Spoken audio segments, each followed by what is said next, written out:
Bapak, Ibu, saudara-saudariku, umat Allah yang terkasih di dalam Kristus.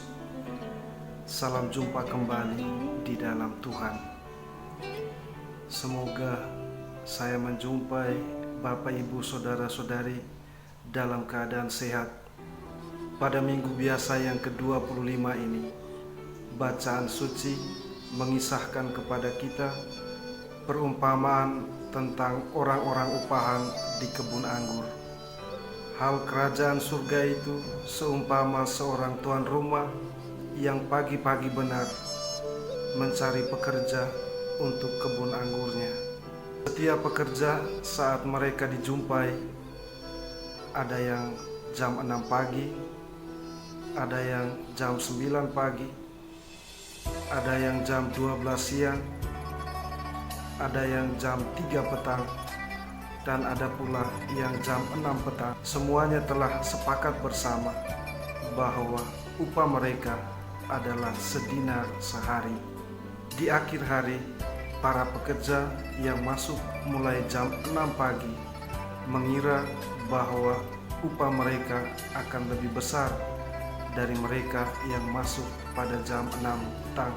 Namun demikian, ternyata upah yang diberikan kepada mereka semua adalah sama, tiada yang berbeda. Hal inilah ternyata yang menimbulkan rasa iri hati di antara mereka.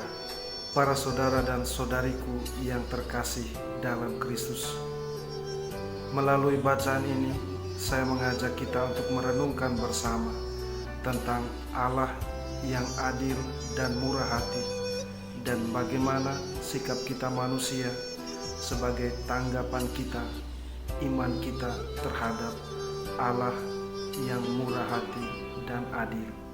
Pertama-tama, Allah yang murah hati adalah Allah yang bebas memberikan harta miliknya kepada siapa saja dengan rasa belas kasih yang besar kepada manusia. Allah bebas mencurahkan rahmat dan berkat-Nya bagi siapa saja yang membutuhkannya. Allah kita juga adalah Allah yang adil, Allah yang tidak memandang bulu, Allah yang tidak memandang entah miskin atau kaya, entah berpangkat atau tidak, entah yang lemah atau kuat. Dia akan memberikan kepada siapa saja sesuai kebutuhan masing-masing bagi yang tetap bertekun dalam pengabdian sesuai dengan tugas dan tanggung jawab masing-masing. Kita semua adalah para pekerja di kebun anggurnya. Rasa iri hati terjadi ketika di dalam hidup sehari-hari kita memandang orang lain dengan pertanyaan, mengapa dia sama dengan saya? Atau mengapa dia lebih dari saya? Dan kita pun harus ingat bahwa rasa iri hati seringkali menimbulkan rasa benci di dalam hati kita kepada orang lain. Lalu apa yang harus kita lakukan sebagai wujud iman kita kepada Allah?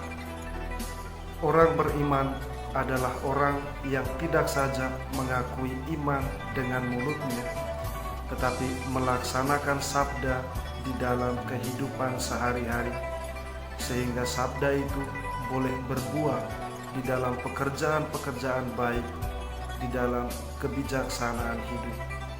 Maka tanggapan kita sebagai wujud iman yang benar adalah tetap bertekun di dalam tugas dan tanggung jawab kita, dalam peran-peran kita masing-masing, sambil meletakkan harapan pada Tuhan bahwa Tuhan sangat mengerti kebutuhan kita dan Dia akan memberikan yang terbaik bagi kita pada tempat dan waktu yang tepat. Harus kita amini bahwa ketika hidup kita semakin dekat dengan Tuhan, kita semakin baik atau dipercaya, tanggung jawab yang diberikan kepada kita akan semakin besar.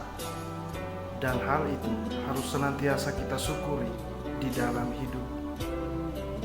Kalau kita tidak mensyukuri itu, maka hidup akan menjadi rentetan keluhan dari beban-beban yang kita rasakan. Kita harus senantiasa percaya bahwa kasih dan kebaikan Tuhan senantiasa tiada batas bagi kita umat manusia. Dia memahami dan mengerti apa yang paling baik bagi kita dan akan memberi ganjaran baik untuk kehidupan kita saat ini maupun terutama ganjaran kehidupan kekal. Ganjaran itu ada bagi setiap orang yang senantiasa setia melaksanakan firman Tuhan. Para saudara dan saudariku yang terkasih, semoga kita senantiasa didapati setia, bertekun di dalam tugas dan tanggung jawab kita masing-masing, sehingga kita pun boleh memperoleh upah di dalam kehidupan abadi. Selamat merenungkan, Tuhan memberkati.